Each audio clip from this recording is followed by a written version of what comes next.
Buongiorno da Sicilia 24, le principali notizie. Attivisti della Global Sumud Flotilla fermati nel porto israeliano di Ashdod. Immagini li mostrano inginocchiati e legati con fascette. Tajani chiede il rilascio immediato dei 29 italiani coinvolti e chiarimenti sull'uso della forza da parte di Israele. Ore di apprensione per il catanese Alessio Catanzaro.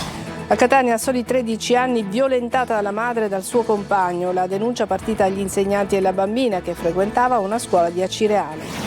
A Palermo i boss di Santa Maria di Gesù e villaggio Santa Rosalia comandavano i traffici della droga dal carcere, 26 arresti. A Catania ancora caccia al pirata della strada che ha travolto Matteo Patti lasciandolo in fin di vita sulla strada. I parenti hanno trovato un video dell'auto in fuga e lanciano un nuovo appello: si costituisca alle forze dell'ordine. Agrigento, emergenza acqua e protesta davanti al comune, sit-in dei residenti di Maddalusa che chiedono soluzioni immediate. A Catania ripristinata la spiaggetta di San Giovanni Licuti, distrutta nei mesi scorsi dal ciclone Harry, ruspe al lavoro per liberare l'Arenile. Calcio, Serie B, il Palermo batte 2-0 il Catanzaro al Barbera, ma non basta, decisivo il 3-0 dell'andata che regala ai calabresi la finale play-off. Il Catania raggiunge la semifinale dei play-off al Massimino in una girandola di emozioni, finisce 3-3. Il prossimo avversario sarà l'Ascoli, andata nelle Marche, ritorno al Massimino.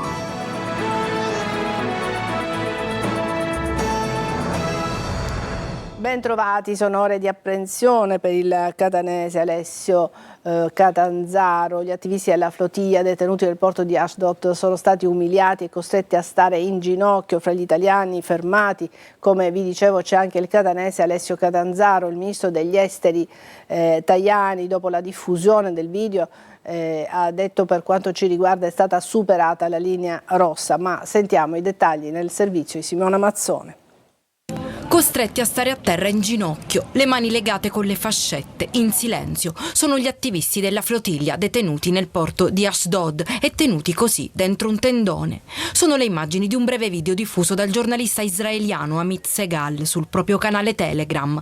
La Global Sumud Flotilla, in un comunicato, scrive che quello riservato da Israele agli attivisti è stato un trattamento vergognoso e riprovevole, uomini e donne costretti inginocchiati a terra, legati, umiliati ed esposti come trofei durante la visita del ministro della sicurezza al porto di Ashdod.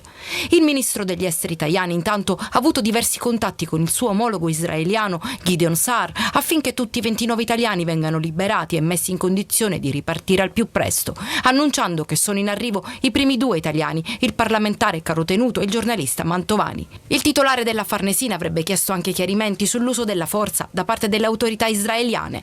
Tra gli italiani c'è anche il ricercatore catanese Alessio Catanzaro, che generosamente si è messo a disposizione per la causa contro il genocidio di Gaza, insomma, in cui siamo tutti coinvolti. Inquietanti anche le immagini che vedete. Proiettili di gomma sparati dalla Marina Militare israeliana contro gli attivisti con l'intento di fermare le 54 imbarcazioni della flottiglia, come segnala la portavoce Maria Elena Delia. Le navi della Marina Militare israeliana stanno sparando proiettili, stanno già compiendo un atto criminale. Su questo atto criminale ci mettono sopra anche l'utilizzo delle armi. Adesso andiamo ad Acireale, maltrattamenti e violenza sessuale ai danni di una tredicenne, arrestati la madre e il compagno. L'indagine è stata avviata dopo la segnalazione e denuncia della scuola. La vittima infatti è stata affidata a una struttura protetta dopo che gli insegnanti si erano accorti che qualcosa non andava. Tonino De Mana. Corruzione di minorenne, maltrattamenti e violenza sessuale aggravata. È una storia triste quella che arriva da Acireale, che riguarda una ragazzina di 13 anni vittima di abusi tra le mura domestiche. Sono pesanti le accuse contestate dalla Procura di Catania ad una coppia di conviventi, un uomo di 46 anni ed una romena di 30, arrestati dalla polizia in esecuzione di un'ordinanza di custodia cautelare in carcere emessa dal GIP. L'indagine è stata avviata dopo la segnalazione di un istituto comprensivo di Acireale. La Procura ha disposto l'ascolto protetto della vittima Dal suo racconto sarebbero emersi gravi elementi che hanno portato all'immediato allontanamento della ragazzina dal nucleo familiare con il contestuale collocamento in una struttura protetta. Le indagini affidate al commissariato di Acireale sono proseguite con l'attivazione di diverse attività di intercettazioni nei confronti di 2 indagati, la madre e del patrigno della bambina, entrambi rinchiusi adesso nel carcere catanese di Piazza Lanza. Operazione antidroga a Palermo, fermate 26 persone. L'inchiesta della polizia ha svelato l'esistenza di 2 organizzazioni con base nei quartieri di Villa Grazia, Santa Maria di Gesù e Villaggio Santa Rosalia. Marco Gullà. Nonostante erano detenuti, continuavano a gestire gli affari della droga. I boss mafiosi a Palermo del mandamento di Santa Maria di Gesù e Villaggio Santa Rosalia gestivano i traffici di droga che continuano ad essere la principale risorsa economica per le cosche mafiose. Sgominata un'associazione che importava grossi carichi di cocaina e hashish che arrivavano da Roma attraverso un albanese o dalle coste calabresi. Sono 26 gli arresti eseguiti la scorsa notte dai carabinieri del ROS e dai poliziotti della squadra mobile che hanno eseguito tra i quartieri Villa Grazia, Santa Maria di Gesù e Villaggio Santa Rosalia. Gli stupefacenti che riempiono le piazze di Palermo arrivavano anche dai grossisti della Campania. Nel caso di Santa Maria di Gesù c'è anche un fornitore albanese di cocaina con base operativa a Roma. La droga si conferma quindi uno dei business principali per Cosa Nostra, un business che i boss mafiosi gestiscono anche durante la detenzione in carcere. I protagonisti di questi affari criminali avrebbero continuato a gestire i contatti con i fornitori utilizzando la piattaforma Signal. Avevano anche una chat ribattezzata i fuorilegge. Nelle comunicazioni parlavano poi in codice, la droga era 007, bianca, minuti o anche palline. A Catania un'operazione speciale di controllo del territorio è in corso da questa mattina sul viale Mario Rapisardi e sta vedendo impegnati una trentina di agenti della polizia locale. Selvaggia, le verifiche sull'utilizzo del casco e sulla regolare copertura assicurativa. Diverse le squadre impegnate, dall'Annona all'ambiente. E restiamo a Catania dove continua la caccia al pirata della strada che ha travolto Matteo Patti lasciandolo in fin di vita sul selciato. La famiglia ha raccolto testimonianze, foto e un video dell'auto in fuga. Sentiamo Eva Spampinato. Potrebbe avere le ore contate il pirata della strada che ha travolto e ridotto in fin di vita Matteo Patti, 65 anni, padre di 3 figli, che da giovedì scorso è in prognosi riservata all'ospedale Cannizzaro di Catania, dopo essere stato investito qui all'incrocio tra via Nuova Uccello e via Caboto a Catania, mentre viaggiava a bordo del suo scooter. I familiari di Patti hanno proseguito le loro indagini, hanno lanciato appelli pubblici e qualcuno ha risposto. Foto, descrizioni dettagliate dell'auto, persino un video. Abbiamo scoperto il modello della macchina e poi abbiamo proprio il video di quando lui scappa. L'orario è esattamente quello, quindi infatti a noi è venuto molto facile andarlo a beccare. Il video mostra l'auto che sfreccia più avanti superando ancora un'altra auto. Perché ci sono dei dettagli particolari nella macchina e poi è una macchina abbastanza particolare. E poi l'orario coincide. Se riuscisse a sopravvivere, Matteo porterebbe per sempre addosso i segni di quanto accaduto e mentre la famiglia continua a pregare, qualcun altro potrebbe avere un moto di coscienza. Possibilmente un po' scosso per quello che è successo, però io penso che ha avuto tutto il tempo per metabolizzare quello che ha fatto e quindi quello che mi auguro è che il Signore si passi la mano sopra la coscienza e si costituisca spontaneamente alle forze dell'ordine. A quasi 120 giorni dalla frana di Niscemi il costone continua a cedere, le abitazioni tornano a crollare nel vuoto. Intanto prosegue la pianificazione degli interventi messa in sicurezza e delle demolizioni nell'area a rischio, ma tra gli sfollati cresce la protesta. Non vogliamo contributi, dicono, ma risarcimenti. Gerry Italia.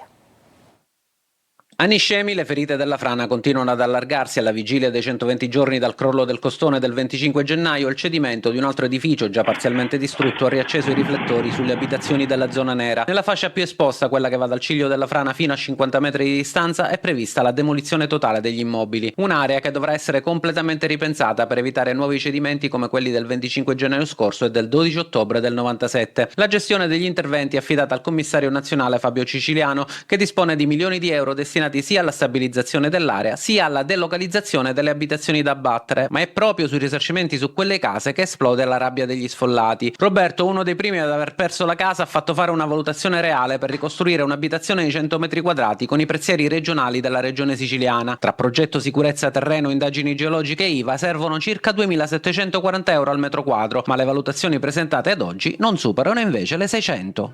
Ma io che ci faccio 650 euro? Ma in che mondo viviamo? Non lo so. Non è un contributo, è un risarcimento, perché la causa di questa frana sono loro, non siamo stati noi. Una richiesta che torna a scuotere una comunità ancora senza risposte definitive, mentre il fronte della frana continua a muoversi lentamente. Emergenza acqua e proteste davanti al comune di Agrigento. I residenti di Maddalusa sono tornati a manifestare e hanno mostrato anche le tessere elettorali in segno proprio di protesta, non vogliono più andare a votare. Sentiamo Davide Sardo. Protesta davanti al comune di Agrigento per l'emergenza acqua. I residenti di Maddalusa sono scesi in strada con un sit-in, in mano anche le tessere elettorali come segnale di protesta in vista delle imminenti elezioni amministrative. Io sono pure disposto, come tutti gli altri, caccia cartella elettorale, io la butto nella spazzatura e non vado a votare come tutte queste persone che sono qua e ancora ne stanno arrivando. Vediamo di risolvere questo problema, perché a casa abbiamo bambini, persone anziane, persone malate, come ci dobbiamo organizzare? Maddalusa è una zona urbanizzata, ma non è ancora servita in modo stabile dalla rete idrica pubblica. Per questo molte famiglie dipendono dalle autobotti private. Il blocco del servizio ha lasciato diversi nuclei familiari completamente senza acqua, con gravi disagi anche sul piano igienico. Nemmeno gli animali si trattano così. Il sindaco l'ho chiamato fino a poco fa, mi ha detto ora vengo, invece è scappato. Questo è il sindaco di Agrigento. L'acqua è un bene primario per tutti. Noi abitiamo lì da una vita, adesso perché è successo tutto questo marasma? Non lo spiegano. Un messaggio chiaro che arriva dai residenti, pronti anche a consegnare le tessere elettorali come gesto di protesta e a minacciare l'astensione al voto. La richiesta è netta, acqua subito è una soluzione definitiva a un problema che non può più essere rinviato. Adesso una breve pausa, tra poco.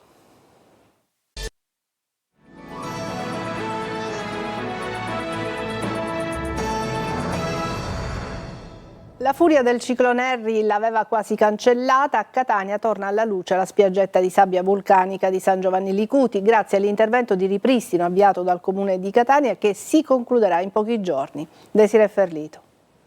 Senza la spiaggia non è San Giovanni Licuti, deve avere la spiaggia, no? Le ruspe scavano tra i massi lavici, il rumore dei mezzi si mescola al mare e lentamente la spiaggia riappare. È tornata nei tempi giusti. San Giovanni Licuti per me è un punto di riferimento. Alle mie spalle vedete la ruspe in azione e torna piano piano visibile la spiaggetta nera di San Giovanni Licuti.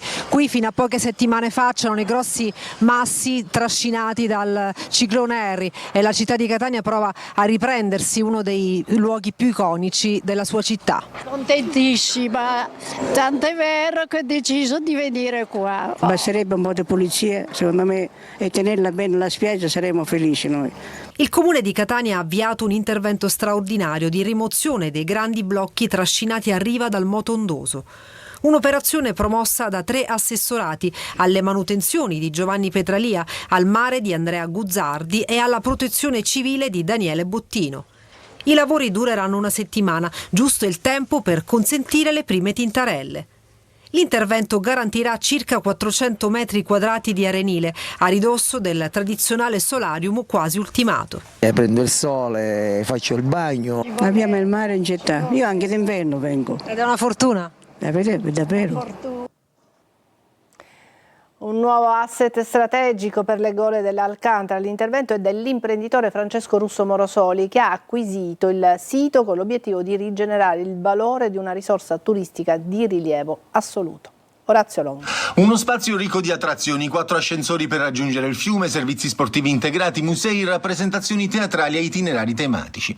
Le gole dell'Alcantara presentano un nuovo asset strategico ad opera dell'imprenditore Francesco Russo Morosoli, che dopo gli investimenti sull'Etna adesso punta, spiega il gruppo in una nota, a rigenerare il valore di una risorsa turistica di impareggiabile bellezza, posizionando la Valle dell'Alcantara in una sorta di hub turistico complementare rispetto a quello che è il brand internazionale della vicina Taormina.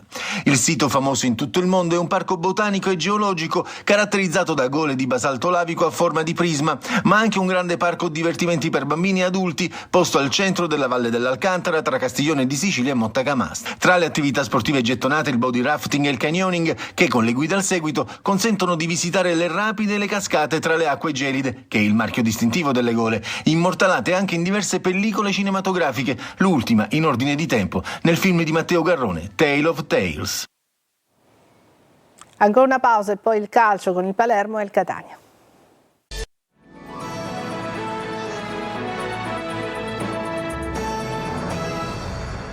Eccoci al calcio, il Palermo vince 2-0 ma non basta, i rosanero sono fuori dai play-off e così sfuma il sogno della Serie A. Marco Gulla. 2 gol, tanto cuore, ma in finale play-off va il Catanzaro. Il Palermo vince 2-0 al Barbera contro i calabresi, ma in virtù del 3-0 dell'andata a passare è la squadra di Aquilani. Un peccato, il Palermo avrebbe anche meritato il 3-0 per le diverse occasioni create, ma a pesare sulla qualificazione c'è sicuramente la gara del Ceravolo che la formazione di Inzaghi ha totalmente sbagliato. E dire che il match per i siciliani si era messo benissimo dopo il tributo dello stadio alla piccola Alessia La Rosa, poi Ampalo porta subito in vantaggio il Palermo con questo colpo di testa sotto porta e tripudio al Barbera. Non c'è un attimo di tregua, i primi 20 minuti sono di fuoco, il Palermo attacca ma rischia anche di subire le ripartenze dei calabresi.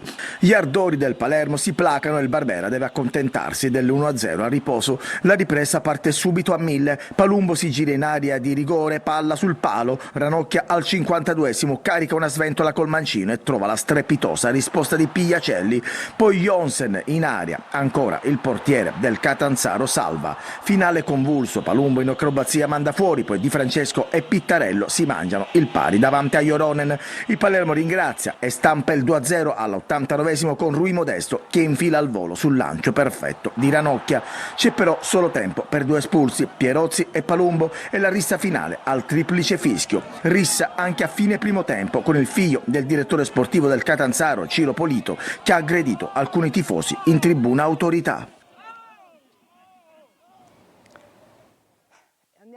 Il Catania raggiunge la semifinale dei play-off. I rossazzurri pareggiano 3-3 con il Lecco in una partita rocambolesca vissuta su una continua altalena di emozioni. Il prossimo avversario sarà l'Ascoli, andata nelle Marche, il ritorno al Massimino. Marco Carli. Gol, emozioni, entusiasmo, per alcuni tratti anche paura. Il Catania riesce ad eliminare il Lecco e vola in semifinale dove troverà l'Ascoli che ha avuto la meglio sul Potenza.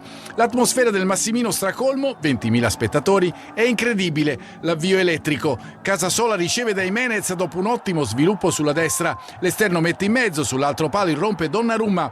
Con la coscia mette dentro. Rossazzurri subito in vantaggio. Terzo gol stagionale per il numero 20. Gli etnei sono sospinti dall'entusiasmo dello stadio, ma rischiano su un contropiede avversario. Duca supera Pieraccini, entra in area, si accentra e lascia partire un tiro su cui Dini respinge al meglio. È un Catania aggressivo, ma il Lecco resta in partita sul rinvio di Furlan. Pieraccini non controlla. Urso sfugge alla guardia di Donnarumma, si invola verso la porta di Dini e non sbaglia. È 1-1. Il Lecco riesce anche a ribaltarla. Sugli sviluppi di un angolo Miceli trattiene Battistini in area. L'arbitro, richiamato all'on-field review, concede il rigore. Sul dischetto Sipos e Glaciale, Lombardi in vantaggio. Il Catania subisce il colpo e deve riorganizzarsi, ma sfrutta un calcio d'angolo. Ierardi sul cross di Cicerelli si fa sentire in mezzo all'area e per contrastarlo Marrone mette nella propria porta.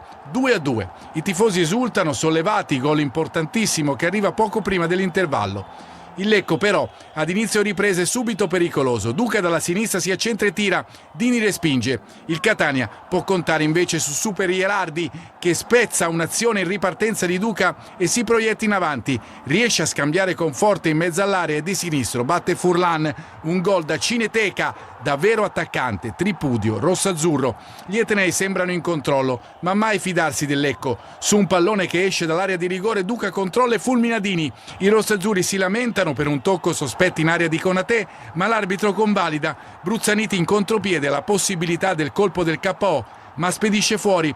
Finisce 3-3 e adesso c'è l'Ascoli, la semifinale, un altro gradino per provare a scrivere la storia. È tutto per questa edizione di Sicilia 24, grazie per averci seguito, vi lascio alla rassegna stampa con Emanuela Corsi. Grazie, prossimo appuntamento con Sicilia 24 alle 14. Buona giornata.